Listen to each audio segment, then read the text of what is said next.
Na história da humanidade, não raro, quando um rei ou uma rainha perdiam seus postos, sua família toda era assassinada. Podemos citar como exemplo Nicolau II da Rússia. Sua família foi dizimada após a Revolução Russa.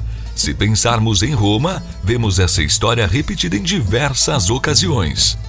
O que ocorreu com os filhos de Cleópatra? Sabemos que ela e seu esposo Marco Antônio se suicidaram para evitar a humilhação ao serem exibidos como troféus pelas ruas de Roma por Otávio Augusto, o Conquistador. Apesar da morte trágica da rainha e seu esposo, nem tudo será trevas. Há uma luz no final do túnel para a prole de Cleópatra? O que terá acontecido com eles?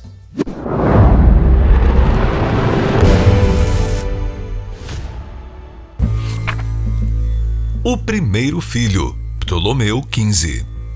Mais conhecido por Cesarião, o primogênito de Cleópatra é seu filho juntamente com o general romano Júlio César. Importante notar que Júlio César era casado com Calpurnia, uma nobre romana. Ao mesmo tempo, Cleópatra era casada com Ptolomeu XIV, o seu irmão e corregente do Egito, que tinha apenas 12 anos. Por conta disso, o nascimento de Cesarião causou um escândalo enorme em Roma e também no Egito. Ao saber que seria pai de um filho de Cleópatra, Júlio César a convidou para morar em uma propriedade sua nos arredores de Roma. Após o assassinato de Júlio César por Brutus, Cleópatra ainda permaneceu em Roma para saber se havia algo em testamento para seu filho. Além de problemas políticos, Ptolomeu XV foi considerado um filho ilegítimo por Júlio César, por isso não pôde ser incluído no testamento. Por não ter filhos biológicos com Calpurnia, quem assumiu o trono foi o sobrinho Marco Antônio, que tinha sido adotado legalmente por Júlio César. Sem espaço em Roma, Cleópatra retorna para o Egito com seu filho. Ao retornar, ele foi nomeado co-governador, juntamente com a sua mãe, embora ela centralizasse todo o poder. Ela mandou matar o seu próprio irmão, que também era o seu marido, e anos depois mandou construir imagens de Cesarião nas paredes do templo de Dendera. Os gêmeos de Cleópatra. Cesarião tinha em média 5 anos quando Cleópatra se envolveu com Marco Antônio, um general romano. Desse laço nasceram os gêmeos Cleópatra Selene II, cujo nome foi em homenagem a uma antiga rainha, e Alexandre Hélios, em homenagem a Alexandre o Grande. Juntando duas culturas, Cleópatra mandou construir uma estátua com gêmeos, ligando-os aos deuses da lua e do sol, tradição comum na Grécia. Ao mesmo tempo, colocou nesta imagem o olho de Horus, de tradição egípcia, para protegê-los. Os gêmeos só tiveram contato com seu pai Marco Antônio após 3 anos, tempo em que regressou de uma campanha militar. Ptolomeu Filadelfo II. Nasceu por volta de 36 a.C., sendo o terceiro filho de Cleópatra e Marco Antônio, tendo recebido o nome em homenagem a um ancestral de Cleópatra responsável por ter governado uma vasta faixa de terra. A infância dos príncipes é algo misterioso. Não temos informações sobre este período da vida, mas acredita-se que eles tenham recebido uma educação egípcia e grega, tal qual a sua mãe, além de serem muito amados por ela. As doações de Alexandria. Marco Antônio estava completamente apaixonado por Cleópatra. Ao mesmo tempo, continuava ambicionando mais poder no Império Romano. Em 34 a.C., ele devolveu sua esposa Otávia Menor, irmã de Otávio, para Roma, mas não oficializaram processualmente a separação. Ele queria se casar com Cleópatra, mas seguindo os costumes egípcios.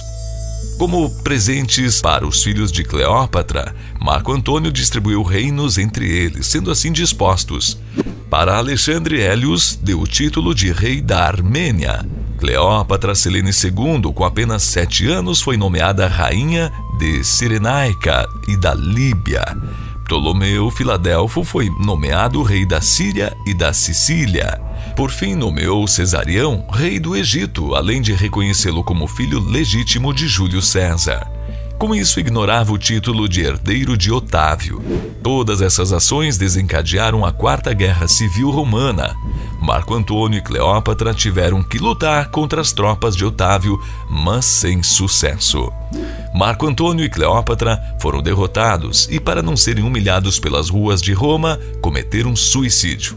Seus filhos agora estavam nas mãos de Otávio, que os levou como prisioneiros para serem exibidos em Roma.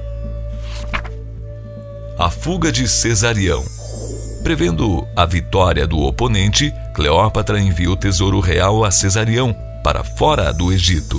Seu medo era que ele fosse assassinado pelos exércitos de Otávio por ter sido reconhecido como filho legítimo de Júlio César. A tentativa era de chegar até a Índia ou Arábia para fugir da fúria do romano. Em posse dessas informações, Otávio espalhou vários mensageiros pelo Egito com uma carta em que afirmava pouparia a vida de Cesarião, caso ele se entregasse. Ademais, o reconheceria como rei auxiliar a serviço de Roma, assim como ocorreu com Cleópatra. Cesarião é assassinado. Cesarião não sabia se devia acreditar ou não na promessa de Otávio. Seria bom para ele e para o seu povo viver em fuga? Em tese, Otávio prometeu que pouparia sua vida, mesmo com a provocação de seu padrasto, Marco Antônio, reconhecendo Cesarião como filho legítimo de Júlio César. Com todo esse conflito, Cesarião recorreu ao seu mentor grego para receber algum conselho sobre como proceder. Em posse dele, dedicou retornar para Alexandria. Não se sabe se o conselho do mentor foi subornado ou se ele de fato acreditava nas palavras de Otávio. Fato é que, após o retorno de Cesarião, ele foi preso e condenado à morte por Otávio. Com isso, resolveu qualquer tentativa de disputa com o futuro herdeiro do trono de Roma. Em seguida, o Egito fora transformado em uma província do Império Romano. Otávia Menor e os filhos da amante. Embora não seja comum, tanto hoje quanto antigamente, coube à esposa cuidar dos filhos do marido numa relação extraconjugal. É o caso de Otávia Menor, ex-esposa de Marco Antônio, que se encarregou voluntariamente para cuidar dos filhos dele com Cleópatra. Não se sabe até hoje se tal ação foi motivada por compaixão pelos órfãos ou ainda por amor ao marido, ou até mesmo como forma de se vingar de Cleópatra, submetendo seus filhos a castigos severos. Otávia Menor era uma das mulheres mais influentes do Império Romano, sendo uma das principais conselheiras de seu irmão, principalmente quando o assunto era arte ou literatura. Foi a primeira mulher romana a dirigir a construção de um monumento público. A exemplo, citamos o Pórtico de Otávia, construída em meados de 27 a.C. As crianças moravam na casa de Otávia, no Monte Palatino, em Roma. Dividiram a casa com uma família extensa formada pelo seu meio-irmão, o filho de Marco Antônio, e sua primeira esposa, Fúvia, as Antônias, e 3 filhos de Otávia, advindos de um relacionamento anterior. Não se sabe ao certo a relação entre os filhos biológicos de Otávia e os adotivos. Estranhamente, após a chegada dos filhos de Cleópatra, Alexandre Hélios e Ptolomeu Filadelfo II desapareceram. Tampouco se sabe, de fato, foram assassinados a mando de Otávio, como ocorreu com Cesarião, ou se padeceram por questões de doença. A única sobrevivente foi Cleópatra Selene II. Cleópatra Selene II se casa. Anos após a morte dos irmãos, Cleópatra Selene II noiva com Caio Júlio Juba II, que era um príncipe capturado ainda bebê por Júlio César. Isso ocorreu após o seu pai, o rei Juba II da Numídia, cometer suicídio por ser derrotado na Batalha de Chapso em 46 a.C. Com a morte de Júlio César, a custódia do garoto, então com 6 anos, passa para Otávio. Este relegou o infante Caio Júlio aos cuidados de sua irmã Otávia Menor. Com o crescimento dos filhos adotivos, Otávia Menor percebeu que Caio Júlio seria um ótimo partido para Cleópatra Selene II. A ideia do casamento fora muito bem aceita, pois ele era um cidadão romano muito bem educado, mostrando lealdade a Roma. Além do mais, ele conhecia Cleópatra desde a infância, o que poderia ser vantajoso para tentar prever o comportamento da futura esposa. Outro motivo para esse casamento se deve ao fato de ele poder trazer paz para Roma. Seria uma aliança duradoura e possivelmente benéfica para Otávio. Pensando nisso, ele deu ao recém-casal o controle da Numídia. No entanto, a chegada dos novos rei e rainha da Numídia gerou outros tipos de problemas. Primeiro, a população local não reconheceu Caio Júlio como sendo seu rei. Ele foi educado quando criança por uma família romana, e isso marcou o seu estilo de governo. A oposição ao seu reinado foi tão forte que eles tiveram que fugir para a cidade de Lon, futuramente renomeada de Cesareia. Se estabelecendo nesta cidade, fundaram um novo reino chamado de Mauritânia. Juba II e Cleópatra Selene II tiveram um reinado muito próspero, aproveitando o melhor que tiveram da educação com Otávia Menor, quando ainda crianças, incentivando as artes e a literatura neste novo reino. Estabeleceram ponte comercial com a Itália e com a Espanha, exportando diversos tipos de produtos como peixes, uvas e madeira. Mudaram a capital para Volúbilis, transformando-a numa enclave comercial. A influência arquitetônica apresenta tanto traços greco-romanos como egípcios. Juba II ainda liderou uma expedição atrás de matéria-prima para seu comércio. Visitou as Ilhas Roxas, atrás do corante específico para os tecidos, explorou madeira na Cordilheira do Atlas e nas Ilhas Canárias. Em pouco tempo, a moeda da Mauritânia se tornou uma das mais fortes para transações comerciais na região do Mediterrâneo. Ao que tudo indica, Cleópatra Selene II aprendeu algo com a sua mãe, que foi como tirar um país das ruínas financeiras e sociais em que se encontrava. Os descendentes de Cleópatra Selene II e Juba II.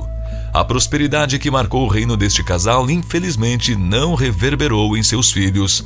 No total tiveram 3. O primeiro foi Ptolomeu da Mauritânia, nascido em 19 a.C., que foi assassinado por um primo.